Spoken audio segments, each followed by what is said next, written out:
Hi, I'm Tracy from the Cake Craftery. Before we begin, I'm going to show you a few simple palette knife strokes. I'm using American buttercream at a soft, creamy consistency. Here I'm picking up the buttercream on the underside of the palette knife only and keeping the back and the tip clean and clear. Here I cross over a few small petals to form the centre of a rose.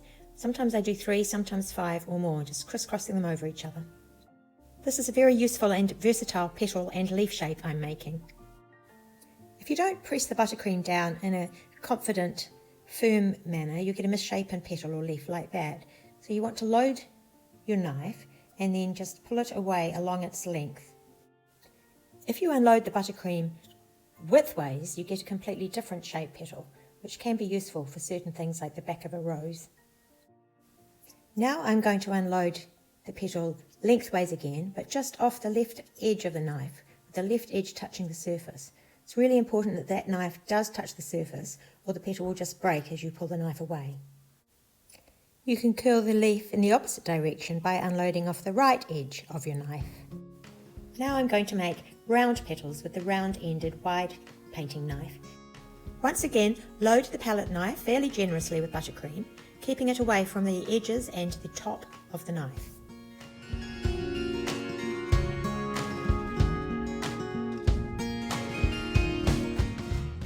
Press flat down and pull away towards the centre of the flower. Depending on whether you load the whole length of your palette knife or half the length with just the tip, you can make different sized leaves and petals. Now I'm going to make some small double and triple leaves and a few petals that I would use as fillers in between my main flowers.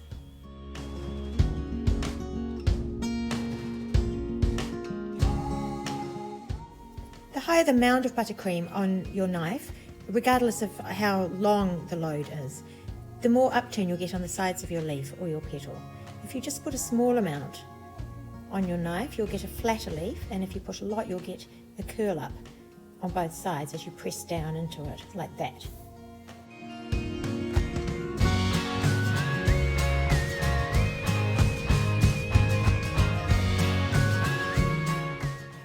How you load up and then unload your knife is the key to this technique. If you press the leaf down too firmly, you will lose the middle of your leaf or your petal. Practice on a board or a silpat sheet or any surface really, and you'll soon get a feel for how hard to press down. Now here I'm just shaping the edges in, which is the beauty of this technique. You can go back in a little bit and work your shape. Here I'm going to rotate the knife ever so slightly out to one side to get a different shape and to give the leaf a bit of movement. You can go out to the left or the right, or you can wiggle and go both ways. It's good just to play with what you can do, and the variety is endless.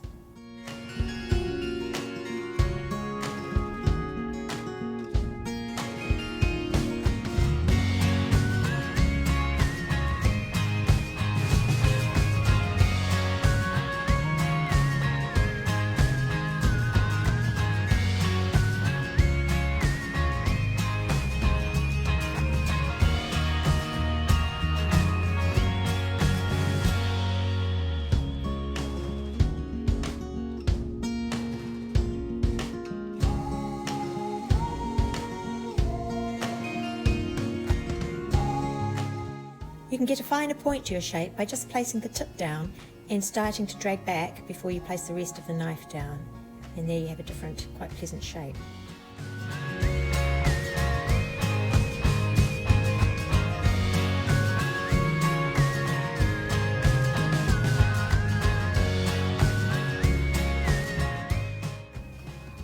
You can also play with the edges of your shape and add a bit of variety there. This is a sort of an abstract oak leaf type shape.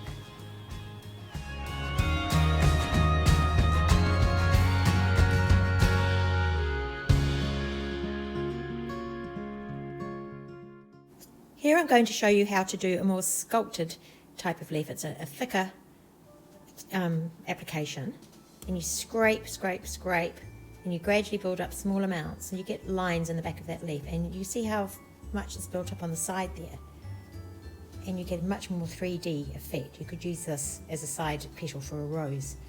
And if you want to do it the other way, you pick up your first piece from the left and then you work out to the right, and you're building up the other side with your palette knife. And you can build it up and build it up. And the beauty of the buttercream is that it almost acts like plaster. And you can form it and you can curl it around after you've applied it. But when you take it off the palette knife, you must press the palette knife down to your surface. It's good to have a firm surface to work on, so either refrigerate your cake or let the buttercream or ganache that you're working on set up nicely before you start.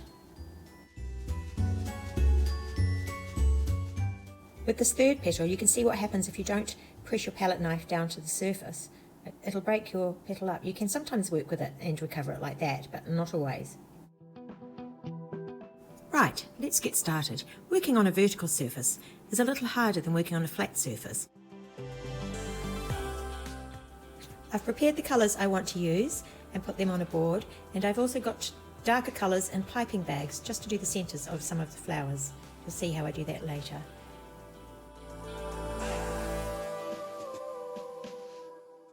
I've placed a small crisscross of 3 or 4 petals in the centre of my rose. That's my darkest colour. And now I'm getting progressively lighter and just working my way around, overlapping and staggering the petals as I work around the rose. I've switched to a larger painting knife to do the larger petals. I ended up not really making them larger, so the smaller knife would have been fine. I'm going to stop just here and put some leaves down because I want the last 2 rose petals to overlap those leaves. I'm mixing slightly different shades of the green as I go, just to give that bract of leaves a bit more dimension.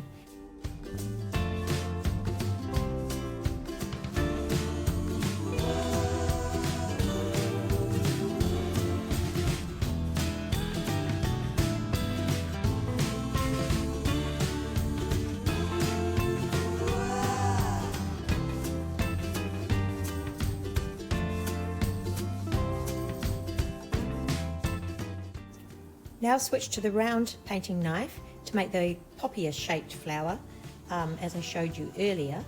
Now I've lined these flowers up, and if I'd been front onto this side of the cake, I would have seen that that's not very good composition. I don't like them in a row like that, but for the purpose of this tutorial, it's going to have to do. Now I'm using a toothpick here just to spread out some of that piped green and adding a few little inner petals, a bit like a scabiosa has, just to give it a bit more interest.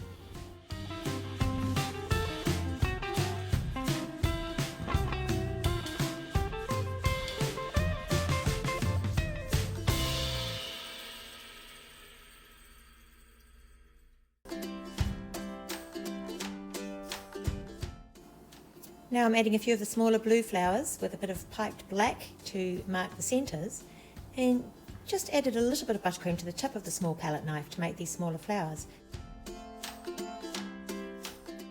So you can see that when you're just starting out, you don't need a whole selection of different shaped knives. It's just the way you use it. You can get large, long petals, small petals, fat petals, thin petals. It's just how you apply the buttercream. So here you can see that I'm struggling getting that bottom flower in because the board is in the way of my knife.